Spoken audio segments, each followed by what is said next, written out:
Alrighty, y'all. What's up? Hope you are enjoying your day. We're looking at something really bizarre today, okay? This is like sort of Holden, but it not Holden, but it is Australian. It's an Australian-Italian fusion, which is kind of interesting. We're dealing with basically an Italian Alfa Romeo car, heavily modified, built in Queensland with a mid-mounted Holden V8. And if we look at this brief description here, this is a video, by the way, from Wasabi Cars.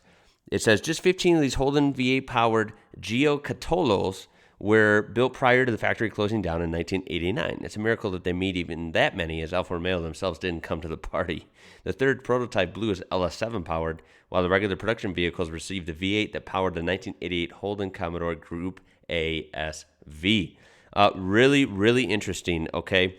This will be linked in the description down below. This actually comes from a suggestion through my comment section from a long time ago from Peter Houston. So, Peter, thank you for this. You're probably shocked if you're watching this, like, whoa, I suggested that months ago.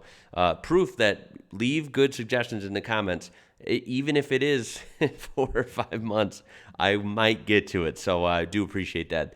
Let's waste no more time. Look at this wicked creation here, this Aussie-Italian fusion. Yes, based on the Alfa Romeo Sprint, as I mentioned, there were 3 prototypes and 12 production vehicles. So the initial plan with these... So first of all, I like the interior. I like that it's a manual, a standard transmission. Cars was to import Sprint. So here we go. This looks a lot different than Alfa Romeo. So it's been heavily modified. Obviously, it is its own car, essentially. Giocattolo, I hope I'm saying that right. Maybe not, I'm not sure. But I like the wheels.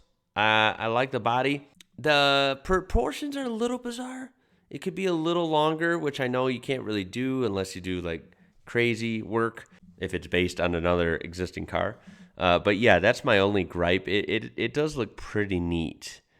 It's interesting. Sprint liftback shells and install Alfa 2.5-litre V6s in a mid-mount configuration. Alfa's response is a to little this was, odd. yeah, nah. It was all getting a bit hard because Giocattolo were forced to buy the complete cars and strip them bare. Panels included too, as they would receive carbon fiber and Kevlar fenders and aero. No kidding. Okay, see? I did not know that. So this is kind of like an exotic car. It's like an exotic Australian powered muscle car. I don't know what it is. It's weird. And contrary to that haunting voice acting, I have another source that states that the unused parts were simply sold off as second-hand parts. I did hear from a trusted source that vehicle number 1 is owned by the entrepreneur who put the project together, that being Paul Halstead. Apparently It's got 550 brake horsepower, is black, and is a weapon. Wow. The 7th vehicle was lost in a crash along with its driver back in 2001, no. and another car was destroyed after going off the track in 2007. Jeez. Of the 13 cars that remain, there is the 3rd prototype, and you are looking at it. No way. The 3rd prototype is a supremely interesting vehicle. It started out with a mid-mounted V6 Alpha. You know, this actually looks pretty good in this configuration. Gotta admit.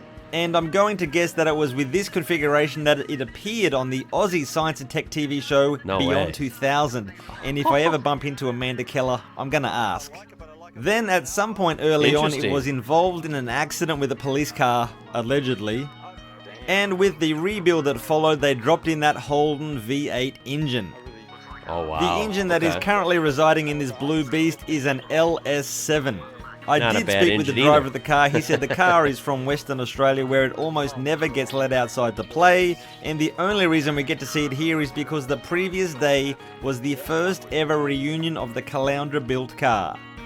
So a bit more about the engines. Yes, there was the plan to have the V6 Alpha engine, but it wasn't panning out. Instead, they sourced a cheaper and much more powerful engine locally. That engine came from this car, the 1988 Holden Commodore Group ASV. Hey, I like that right there. I like that Commodore. You know, I guess my style is, even though we're learning about this Giocattolo, sorry, that sounds better. It's interesting, but this is more my speed here. I like this Commodore right here. What would you rather take, you know? Would you take this Commodore? Would you take that Giocattolo? I can appreciate learning about weird and wacky cars. I like that kind of stuff, but I would still take this over the a Geo. That car was developed by HSV, owned by Tom Walkinshaw. So disappointing that I didn't get to see the engine, but I did get to see that. Whoa, Yep. What the heck? We got Bundaberg rum and some tools. What in the world? There's some rum in the back, presumably until you can locate some bourbon. So in my researching for this video, I came across like 4 or 5 articles. There is hardly any information out there. And even this reunion and the subsequent meet at Lakeside Racetrack, there are no photos out on the internet. What is going on? This is weird, Bloody yeah. hell. Suffice to say, that's where I'm gonna... That's what is interesting about this, whether or not, I'd take it or not or whatever. That's just for fun. But, I mean, this is a very fascinating car. It's growing on me a little bit. It's weird, but weird in a good way. It's kind of cool. I like that it's got a Holden V8. I mean, who doesn't like that? And then, like he said, it sounds like it's kind of a mystery. I mean, the internet is just full of billions and trillions of pages of information, right? And when you find something like a car that's, seems like there'd be information everywhere about it somewhere, when you find a car like this that's really hard to research, it's very bizarre and very interesting. What's the story here, right? Believe it, but I do have that model, that R34 GTR on the bench still, so keep an eye out for that. And this weekend, I've got a long weekend, and I've got 3 events to go to. The comments below, that would be very much appreciated. Yeah, this one looks good. I like the black and the blue. I like the wheels on this one. I do like the front end better than I do the back. It's got some nice wide stance to it. I don't know. It's weird, right?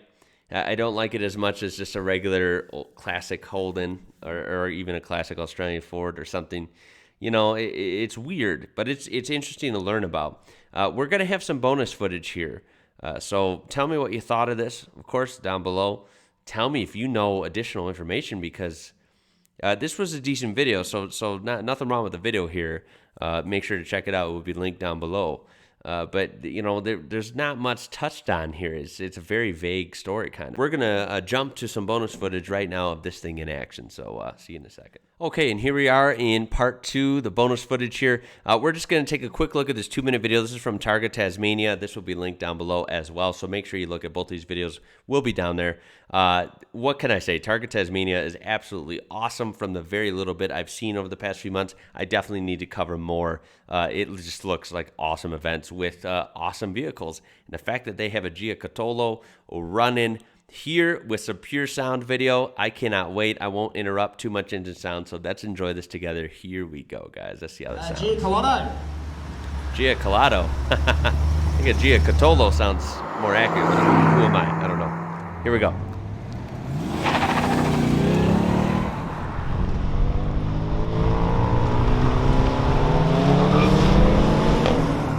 Looks quite small, huh? Smaller than I thought, actually. Might be a rocket ship then with that V8.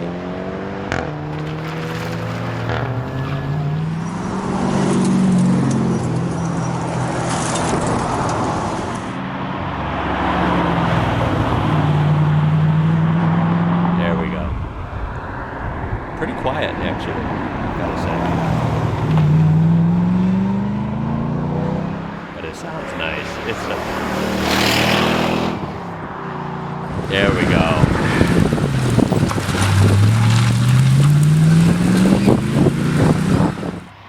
So scenic, Tasmania is.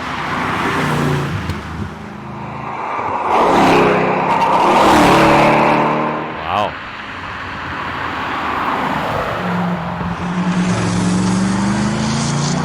Oh my God, just gorgeous. Wow. In the rain, by the way.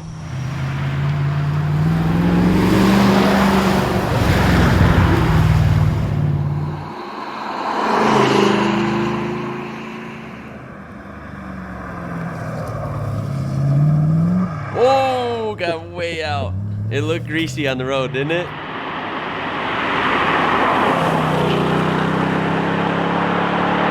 I love it.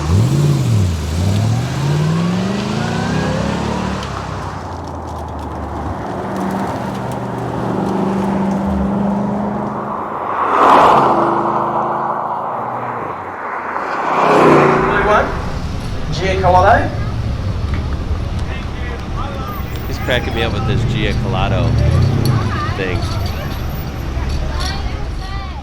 That is it. I told you it'd be quick. That was really fun, though, seeing some footage of it in action. Looks like it's pretty nimble. Looks like it's pretty lightweight. And it sounds great. I mean, come on. We got a Holden V8 under that thing. It sounded nice. I mean, come on. Can't argue with that. It's just a very weird car. Very weird car with a foggy history that maybe, I don't know what the story is. I really don't. So I would love to hear your guys' comments on this. If you know something about this, you got to let me know, of course, down below. This is a very interesting one. But I like weird and just different, lesser known vehicles like this. And this is, do you consider this a Holden or not? I mean, I don't consider it a straight up Holden because it's not. But it's weird. It's like almost like a secret Holden Australian project because, I mean, it's not really Italian either, even though it's based on an Italian car. I don't know. I'm going to stop there. It's really weird, okay? This was fun, though. Thank you for the suggestion. This is very different, and I enjoyed it. If you enjoyed it and learned maybe a little something about this, please throw a thumbs up on this video and help it out. I do appreciate it. Subscribe for more awesome stuff like this. Tons of great stuff on the channel. Check that description for these 2 videos. They will be linked down there. And also for the Discord, different ways you can interact with my channel. Check me out on Facebook and Instagram and IWrocker. My name is Ian. You're watching IWrocker. Until next time, guys. I'll catch you later.